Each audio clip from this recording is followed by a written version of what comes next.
Oke, mari kita mulai pembahasan ini. Halo dan selamat datang semuanya. Hari ini kita nggak akan ngebahas keselamatan kerja sebagai sekedar daftar centang wajib yang kaku dan membosankan. Sama sekali nggak. Sebaliknya, kita bahkan membedahnya layaknya sebuah operasi detektif dengan risiko tinggi. Karena percayalah, mencegah bahaya di tempat kerja itu butuh insting, kepekaan, dan ketelitian layaknya seorang penyelidik kelas Wahid. Nah, dalam 10 menit ke depan, ini nih yang bakal kita bedah bareng-bareng.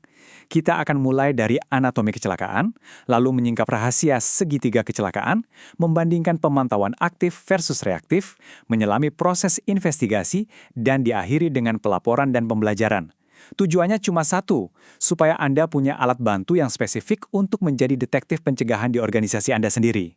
Langsung saja kita masuk ke bagian pertama, anatomi kecelakaan, atau mari kita sebut sebagai tempat kejadian perkara.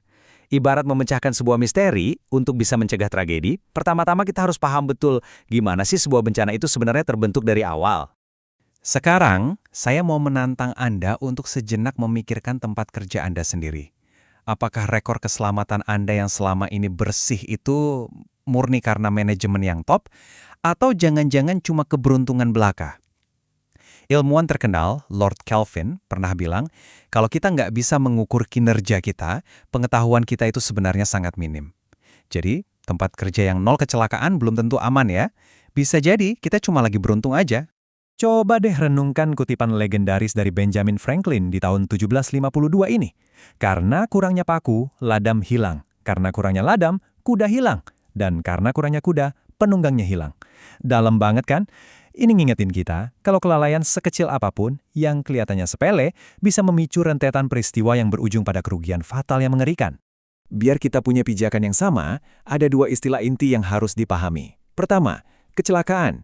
Ini adalah kejadian tidak diinginkan yang sudah mengakibatkan cedera, gangguan kesehatan, atau kerusakan properti. Kedua, near miss atau insiden nyaris celaka. Ini kejadian yang punya potensi bikin celaka, tapi untungnya hal itu nggak terjadi. Harus kita sadari nih, batas antara sebuah kejadian jadi kecelakaan atau sebatas nyaris celaka seringkali cuma soal keberuntungan sesaat. Dan konsep tadi tergambar dengan sangat brilian lewat teori domino penyebab kecelakaan. Bayangin aja ada barisan kartu domino. Kegagalan dasar di level manajemen atau organisasi itu menjadi akar masalahnya. Akar ini yang memicu kondisi atau tindakan nggak aman yang kemudian langsung menyenggol domino terakhir, kecelakaan dan kerugian nyata. Strategi pencegahan kita sesungguhnya adalah gimana caranya mencabut salah satu kartu domino itu sebelum dia menjatuhkan seluruh rantainya. Biar lebih kebayang, mari kita bawa teori tadi ke dunia nyata. Lewat konsep pohon multikausalitas ini, ada sebuah cerita sedih tentang seorang pekerja magang yang jarinya terpotong mesin gergaji pita. Lihat bagaimana kecelakaan itu nggak terjadi dari satu kesalahan tunggal. Akar masalahnya seperti perencanaan kerja yang buruk dan kurangnya pengawasan, bercabang dan bertemu dengan kondisi fisik yang nggak aman, seperti pelindung mesin yang nggak dipasang. Semuanya ini bersatu dan memicu satu puncak kejadian yang tragis. Lanjut ke bagian 2, segitiga kecelakaan. Di sini, kita bakal menyelami seberapa banyak sih bahaya tersembunyi yang diam-diam mengintai di bawah satu insiden besar? 600. Yep, Anda nggak salah dengar. Coba ingat baik-baik angka dramatis ini. Di tahun 1969, seorang peneliti bernama Frank Beard menganalisis lebih dari 1,75 juta kecelakaan. Dan dari sana, dia menemukan rasio insiden nyaris celaka yang bikin geleng-geleng kepala. Yang bikin merinding dari temuan ini adalah, ini tuh ibarat fenomena puncak gunung es. Data membuktikan bahwa untuk setiap satu cedera parah, ternyata ada 600 insiden nyaris celaka di dasar piramida yang nggak menimbulkan kerusakan. Artinya apa? Kita ini sebenarnya selalu dikasih 600 petunjuk, 600 peluang gratis yang harusnya bisa kita jadikan pelajaran penting sebelum cedera parah itu benar-benar menimpa kita. Nah, ini membawa kita ke pertanyaan yang sangat penting di bagian 3, pemantauan aktif versus reaktif. Gimana caranya organisasi Anda menempelkan telinga ke tanah untuk menangkap 600 petunjuk nyaris celaka tadi, sebelum mereka membesar dan meledak jadi bencana? Perhatikan perbedaan mendasar dari dua sistem ini. Sistem aktif atau proaktif itu fokus pada indikator utama. Contohnya melakukan audit, inspeksi, dan observasi pekerjaan jauh sebelum sebuah insiden terjadi. Inilah alat detektif pencegahan kita yang sesungguhnya. Sebaliknya, sistem reaktif berarti kita menggunakan indikator yang tertinggal, kayak mencatat cedera, kerusakan, dan klaim asuransi setelah kejadian berlalu. Sistem reaktif ini artinya, kita cuma sekedar merespon kerusakan yang udah telanjur terjadi. Kalau kita petakan lagi ke barisan domino tadi, Audit yang proaktif itu bisa menangkap dan menghentikan kartu domino penyebab akar yang paling pertama. Sementara itu, statistik reaktif, ya walaupun penting, pada akhirnya cuma mengukur kerugian di titik paling akhir, saat rantainya udah hancur berantakan. Sayangnya, sekuat apapun kita berusaha, kadang hal terburuk tetap bisa terjadi. Masuk ke bagian 4, proses investigasi. Ini adalah metodologi mutlak tentang apa yang harus kita lakukan saat kejadian buruk benar-benar terjadi, dan kita harus segera mengamankan situasi.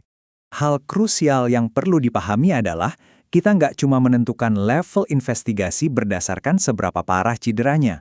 Bukan gitu caranya. Sebagai gantinya, kita pakai matriks risiko untuk mengevaluasi kombinasi antara potensi konsekuensi terburuk yang bisa terjadi, disilangkan dengan seberapa besar kemungkinan kejadian itu terulang. Jadi, insiden yang nggak bikin cedera, tapi kemungkinan terulangnya tinggi dan berpotensi fatal, itu wajib banget diinvestigasi secara mendalam. Dan layaknya detektif profesional, tim investigasi kita harus punya peralatan tempur yang selalu siap sedia. Anda butuh kamera, pita pengukur, dan kertas sketsa buat memetakan lokasi.